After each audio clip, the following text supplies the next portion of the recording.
নমস্কার, ট্রাফিক বাংলায় আপনাদের স্বাগত ও সঙ্গে রয়েছি আমি গৌরব। এ সময় আসা মানে সকলে জানেন গুরুত্বপূর্ণ খবরের আপডেট দেওয়ার জন্য। আর প্রথমেই যেদিকে নজর রাখবো, দিল্লিতে মর্মান্তিক দুর্ঘটনা রেলওয়ে স্টেশনে।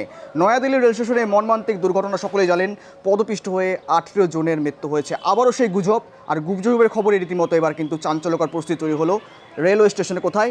নয়াদিল্লির রেলওয়ে স্টেশনে। দেখানোর চেষ্টা করছি যে ছবি দেখুন আপনাদের সামনে, যেখানে মূলত নয়াদিল্লি রেলওয়ে স্টেশনে গুজবে হলো ছড়াছড়ি, এবং সেখানে গুজব ছড়েই কিন্তু সেখানে মূলত পদপিষ্ট হয়ে মৃত্যু হলো 18 জনের, প্রাণ গেল 18টি তরতাজা প্রাণের। আর জানিয়ে কিন্তু রীতিমতো চাঞ্চল্যকর পরিস্থিতি তৈরি হয়েছে গোটা এলাকা। ইতিমধ্যে দেশের রাজনৈতিক মহল তো রয়েছেই, সামাজিক মহল থেকে শুরু করে ওয়াকিবহল মহল, সমস্ত মহলে ইতিমধ্যে কিন্তু একটা চাঞ্চল্যকর পরিবেশ, চাঞ্চল্যকর পরিস্থিতি তৈরি হয়েছে, এবং বিরোধীরা তোপ দাগতে শুরু করেছেন ইতিমধ্যেই।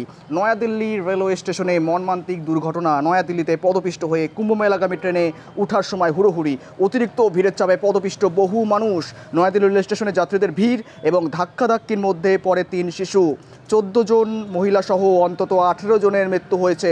আহত রয়েছেন এখনও পর্যন্ত অনেকে, আশঙ্কাজনক অবস্থায় আহত রয়েছেন অনেকেই, এবং সেখানে অজ্ঞান হয়ে যান 4 জন মহিলা, এমনটা সূত্র মারফত খবর, এবং তাদের উদ্ধার করে নিকটবর্তী হাসপাতালে নিয়ে যাওয়া হয়। সংবাদ সংস্থা এনআই সূত্রে খবর, নয়াদিল্লি রেল স্টেশনে চত্বরে পরিস্থিতি সামাল দিতে পরে দমকলের 4টি ঘটনাস্থলে ইঞ্জিন পৌঁছায়, এবং সেখানেই তার কিছুক্ষণ পরে হতাহতের খবর প্রকাশ্যে আসে। আর জানি একটা চাঞ্চল্যকর ভয়াবহ পরিস্থিতি তৈরি হয়েছে নয়াদিল্লি রেল স্টেশনে। সেখানে ইতিমধ্যে 18 জনের তাজা প্রাণ চলে গিয়েছে। আর জানি একটা সকাল থেকে যেমনটা বলছি, বিরোধী থেকে শুরু করে যেমনটা রয়েছে দেশের রাজনৈতিক মহলে একটা বেশ চাপানোতর পরিস্থিতি তৈরি হয়েছে।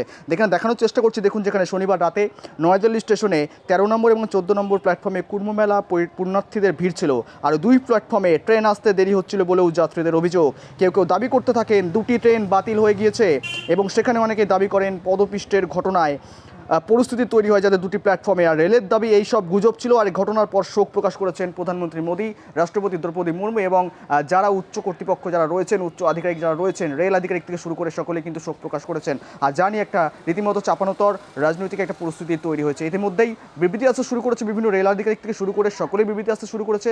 আর এই মুহূর্তে দাঁড়িয়ে রেল আধিকারিক যারা রয়েছেন তারাও কিন্তু বিবৃতি জানাচ্ছেন কেন এই ঘটনা ঘটলো, আর এই গুজব যে ছড়িয়েছিল তা দাবি করছেন। এই গুজবের পেছনে আদতেও কোনো রকম কি গুজব ছিল, সেই প্রশ্নই কিন্তু এখন ঘুরপাক খাচ্ছে। এবার শোনানোর চেষ্টা করবো আপনাদের রেল আধিকারিক তিনি কি জানানোর চেষ্টা করছেন।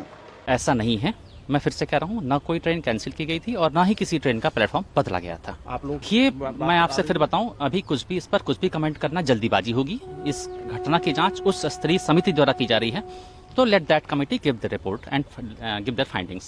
अभी क्या प्लेटफॉर्म पर स्थिति पूरी तरह सामान्य है, सभी ट्रेन अपने सामान्य समय से चल रही हैं। ये सारे इंतजाम हैं, आप जाके स्टेशन पर देख भी सकते हैं।